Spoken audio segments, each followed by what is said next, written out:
مرحبا حبايب، كيفكم؟ شو اخباركم؟ اليوم بدنا نعمل لكم حلاوة الجبن على اصولها. في كتير ناس طلبونا على الفيديو القديم تبع حلاوة الجبن، بدهم يعرفوا الطريقة مزبوط. الطريقة اللي عم بعملها المد فوق الصينية. اليوم راح نعمل لكم اياها وان شاء الله بنتوفق فيها، وان شاء الله بيعجبكم الفيديو. واذا عجبكم الفيديو لا تنسونا بالاعجاب والتعليق ومشاركة الفيديو. عندنا طبعا مواد بسيطة، هي أهم شيء الجبنة. طبعا الجبنة أنا عملت فيديو راح أوصله بالفيديو هذا، راح تشوفوه كمان من نفس الفيديو شلون عملت الجبنة وكيف خلصتها من الموزاريلا وخلصتها من الدهون تبعاتها. وعندنا هون كاسة مي، كاسة سكر، كاسة سميد ناعم، سميد ناعم. وعندنا مي زهر. طبعا نستعمل القطر كمان هلا بالمد وكذا، وشوية سمنة. قبل كل شيء بدنا نفضل المي تبعيتنا والسكر. حلاوة الجبن هي ما بدها كتير، عياراتك تكون مزبوطة وشغلك يكون مزبوط، فما بدها شي. هلا نحن بس بدنا نستنى ليغلي المي والسكر. شوف هيك بعد ما غلت المي بنفضي السميدات تبعاتها ونحركهم بسرعة. فيك تضربوه كمان بالشوبك هذا مشان ما يزرزر، وفيكم تفضوه شوي شوي كمان بهالشكل هذا.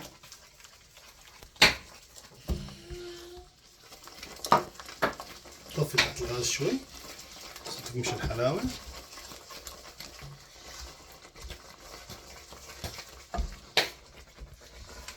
شايفين كيف؟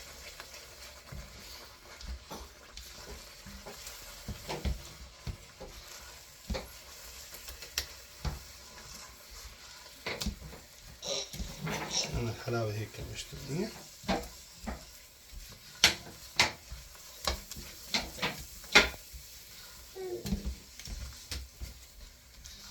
أنا بالعادة بقلل الحلاوة بكتر الجبنة.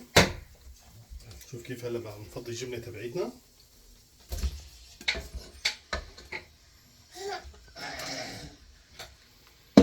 ونخليها ترتاح تاخذ حرارة. خلطها خلطة هيك.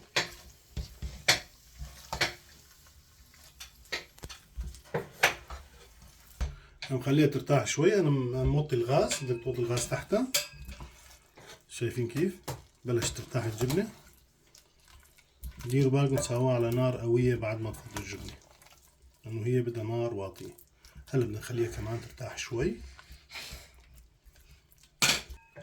طبعا كل شوي هيك بنحركها شوي، نقلب من فوق لتحت وتحت لفوق بالشكل هذا عشان كلها تاخد حرارة. شايفين كيف صارت هلا؟ نخليها ترتاح كمان شوي شوي. أهم شي تقلبوها شوي شوي لبين ما الجبنة تاخد راحتها وتتمدد. شايفين كيف الجبنة عم ترتاح شوي شوي؟ شايفين كيف؟ هيك. شايفين كيف كل شوي بنقلبها القلبة هاي.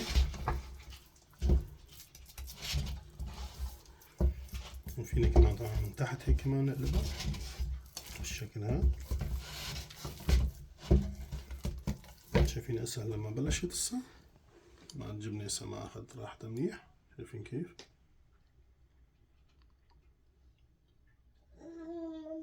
هيك بدها تكون. هسه بدها وقت. بعد ما صارت الشكل هذا نحن حاطين شوية مي وشوية مي، حاطين المي زهر فوقها بنفضيها فوقها. بعد ما صارت هيك بنحركها شوي شوي بالشكل هذا. الماء زهر بنحطه اخر شي مشان ما يتبخر كمان والطعمة تبعيته. نضل نحركها شوي شوي من فوق لتحت.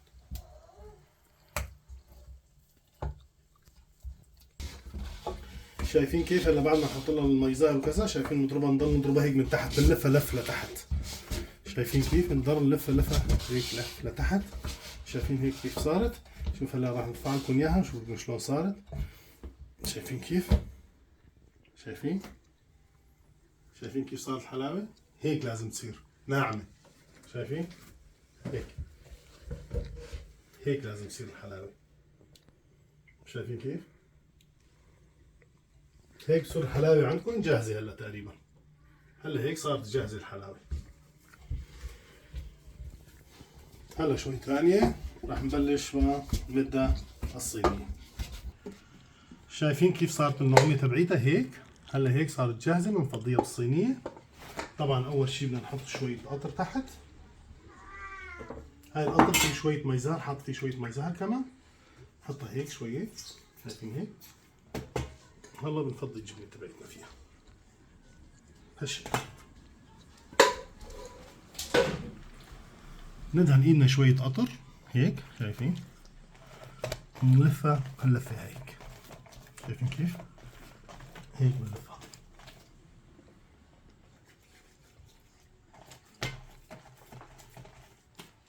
طبعا هي سخنة كتير، نديروا بالكم.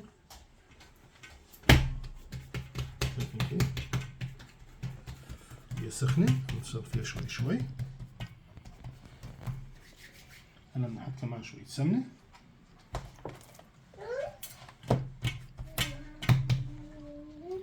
السمنة مشان ما تلزق ونكون مرتاح فيها بالشغل. كيف؟ السمنة كمان بتعطيها لمعة.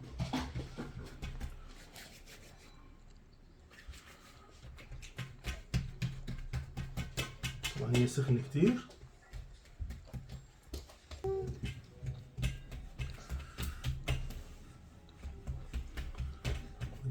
هاي هي سخنة كتير، شايفين ايدي كيف صارت؟ لأنها سخنة. يعني الواحد بده يتحمل. ما الواحد إذا بده يعملها مد ما في هيك الوجع على الراس، بيمدها مد وخلص. أما هاي شي ثاني. هلا نحن بدنا نحطها على المنصب هون. شايفين كيف؟ هلا هون بدنا نغطي ايدنا شوية قطر هيك ظهر ايدنا، نحطها هيك، شايفين الشكل هذا، ونجيبها لجوا هيك، نجيبها لهون بالشكل هذا، شايفين؟ هيك نجيبها. شايفين كيف؟ طبعا الجناب تبعها بنعطيها شوي هيك نشدها مشان ما تكون سميكة الحرارة. نمشي نشتغل فيها شوي بسرعة مشان ما تبرد، لأنه إذا إجت وبردت خلص.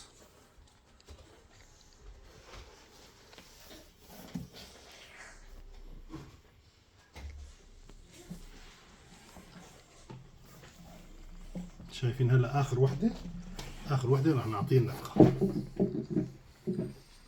واحدة ثانية كمان. شايفين كيف؟ طبعا لأنه أنا ما عندي عدة مضبوطة، هاي إلها منصب خاص وإلها عدة خاصة مشان ما تتحرك من تحت، واحد بيشتغل فيها على راحته.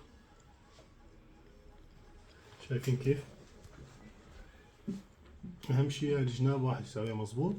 شايفين كيف اللي ارتاحت هيك صارت هيك، شايفين؟ شايفين هلا كيف حبايب؟ هلا هيك هي صارت جاهزة، شايفين شلون؟ هوا جوا.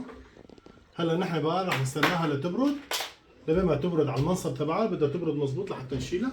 بدنا نساوي الحشوة تبعيتنا اللي هي السميد والحليب. طبعا بدنا نساوي القشطة نجهزها لبين ما يجهز عنا الحلاوة تصير باردة، ونشيلها ونقطعها ونبلش حشي. هلا بنساوي القشطة، حليب كامل الدسم 3.5. طبعا هذا بيجي فريش بس مبرد. واللي عنده حليب بقر يعني كمان تازة هسه بيكون احسن كثير.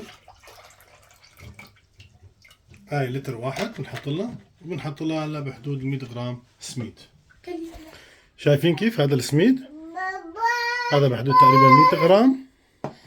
هلا بس يغلي الحليب بنفضل السميد تبعنا. هلا هيك شايفين بعد ما فار الحليب بفضل السميد شوي شوي هيك بالشكل هذا. اهم شيء لما يفور الحليب مشان ما تزرزر، بفضل السميد شوي شوي. كمان طبعا هاي بدها سميد ناعم او سميد فرخة بيكون احسن، بس لا تنسوا حالات الجبن كلها بتصير بسميد الناعم. شايفين كيف؟ هلا بقى بنعيفها شوي شوي لبين ما تغلي مزبوط تتماسك. شايفين كيف هيك عم تغلي؟ نضل نحركها شوي شوي لبين ما تتماسك. هيك حبايبي كيف؟ هلا بعد ما بردت الحلاوة هلا بدنا نضبها بقى بالشكل هذا. شايفين كيف؟ كان على الهواء عندنا بردت، بنضبها ونعيفها على جنب. شايفين كيف صارت مثل خبزة؟ شايفين كيف؟ شايفين؟ صارت مثل الخبزة تماما. شايفين؟ ما بتلزق ولا شيء، ناشفة. هلا هي نحن بنحطها على جنب مشان نلفها بعدين. شايفين كيف حبيبي؟ شايفين؟ هالحشوة هيك تبعتنا صارت جاهزة بعد تقريبا نص ساعة غلي مع التحريك طبعا. صارت جاهزة هلا هيك. هلا هيك بنفضيها بقى. شايفين؟ هالشكل هذا. نفضيها بصينية مشان نرقها ونعيفها تبرد، وبعدين نحشي الحلاوة الجبن تبعتنا. هلا حبايب عندنا هون صارت القشطة جاهزة وباردة. طبعا نحن في قشطة ثانية كمان هذا النوع، هذا بنخلطها مع القشطة كمان، هي كمان قشطة حليب. طبعا هون نحن قصيناها اللي بديناها الحلاوة. طبعا هذا كان الوش الفوقاني. طبعا هذا الوش الفوقاني بيجي لتحت هيك. شوف هذا الوش التحتاني فوقاني كان نحطه هيك نحن بالشكل هذا. شايفين كيف ما أرقى طالعة بالشكل هذا. هذا وش السميك ده فينا نقصه كمان، هذا السميك العزاوي. طبعا نحن بدنا نخلط القشطة، بدنا نعيف نص ونساوي نص، لأنه نحن فينا نعيف القشطة هاي ما نلفها والقشطة نخليها هيك، بعد يومين ثلاثة فينا مرة ثانية نلفها وناكلها مشان ما تنتزع يعني. هلا هاي القشطة كمان بنجيبها من عند الماركت، نحط هاي القشطة بيناتها هيك. هاي كمان طيبة وبنخلطها سوا.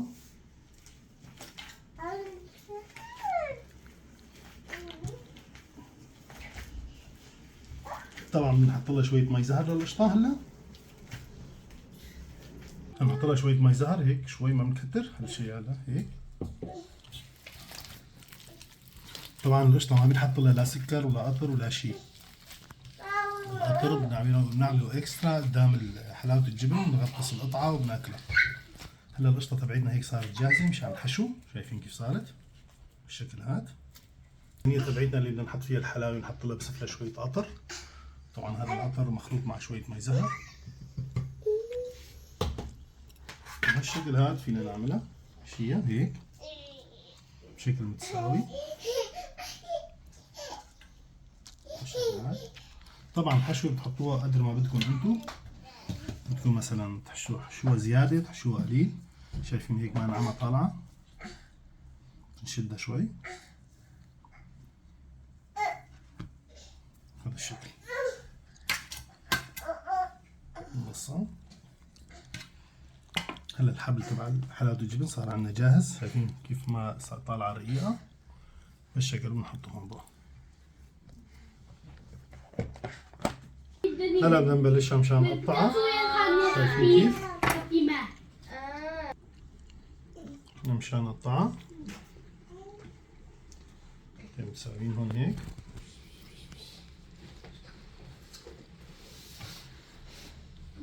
من هذا الجنب هيك بنقصه هالشكل. شايفين كيف؟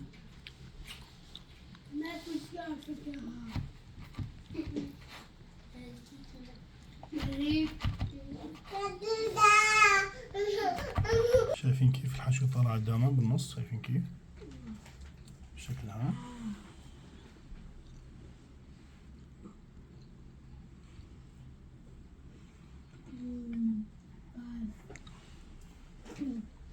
هلا هيك صارت جاهزة. بنحط لها شوية فستق حلبي، بنرشها شوية فستق حلبي ونحط لها القطر هيك وبنجهزها وبنقدمها للأكل. واحد بيحط قطر على كيفه، في عالم ما بتحبها بعطر زيادة بياكلها هيك.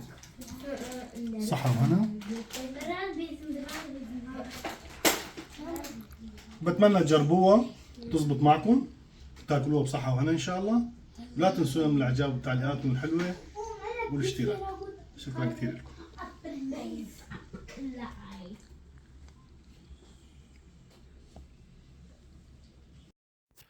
حبايبي.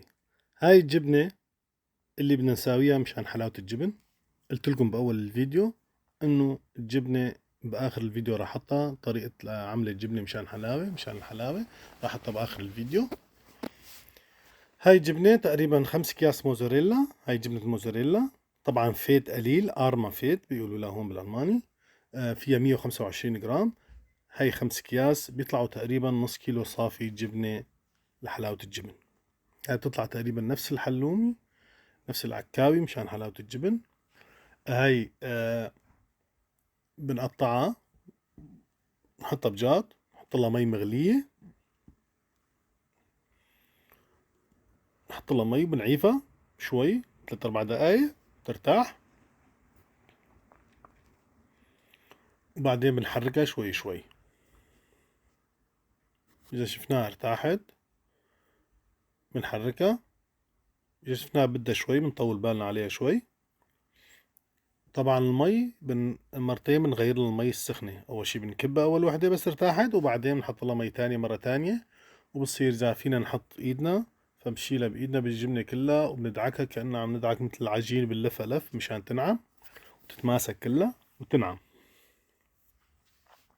شايفين كيف صارت؟ بنخليها كمان شوي ترتاح، كل شوي بنخليها بالمي ترتاح مشان ما تبرد كمان وترتاح. بنضل نمطها لحتى تصير القوام اللي بدنا اياه، اللي هو القوام الناعم، خالي من المي وخالي من الدهون. طبعا هاي الموزاريلا تجي فيها كمية مي منيحة، فنحن بهاي الطريقة بنطالع المي من الموزاريلا من الجبنة، وبتضل عنا جبنة صافية. طبعا أنا هاي الطريقة بعملها، بجهز الجبنة وبقطعها وبحطها بالفريزر وبعيفها. امتى ما لزمني انه بدي سايح حلاوة الجبن، بطالع قبل 3-4 ساعات، بطالعها من الفريزر وبعيفها على جنب محل عادي، مشان لما بدي بلش بحلاوة الجبن بكون جبنتي دايبة مو متلجة، بتكون جاهزة. بغسلها بشوية مي باردة وبجهزها مشان اشتغل فيها. مثل هلا شفتوا الفيديو كيف كان. هلا نحن بعدين بعد ما صار القوام اللي بدنا اياه، بنمدها كلها، بنخليها كلها مستوى واحد بالسماكة تقريبا عد ما نقدر يعني.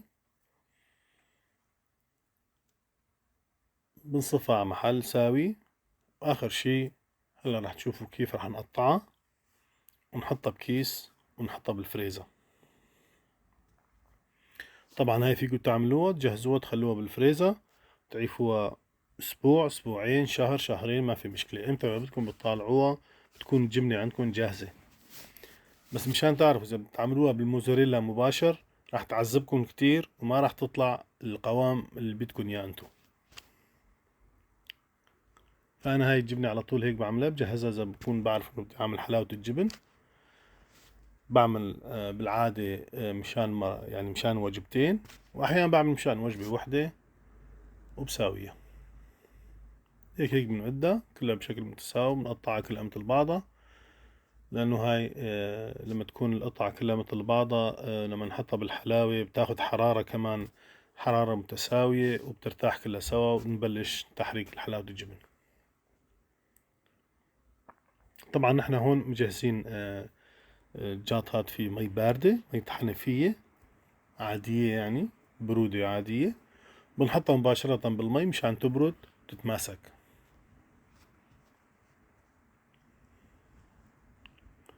نحطها مي باردة، بنعيفها كمان دقيقتين 3 بس تبرد. بنصفي المي عنا، صفينا المي عنا، وبنحطها بكيس شفاف تبع الفريزر. هذا الكيس بنصفه بالشكل هذا مشان لما نطالعه يدوب بسرعة، ما يكون كله كتل فوق بعضه، ونحطه بالفريزر ونعيفه. وهاي هي كل شيء.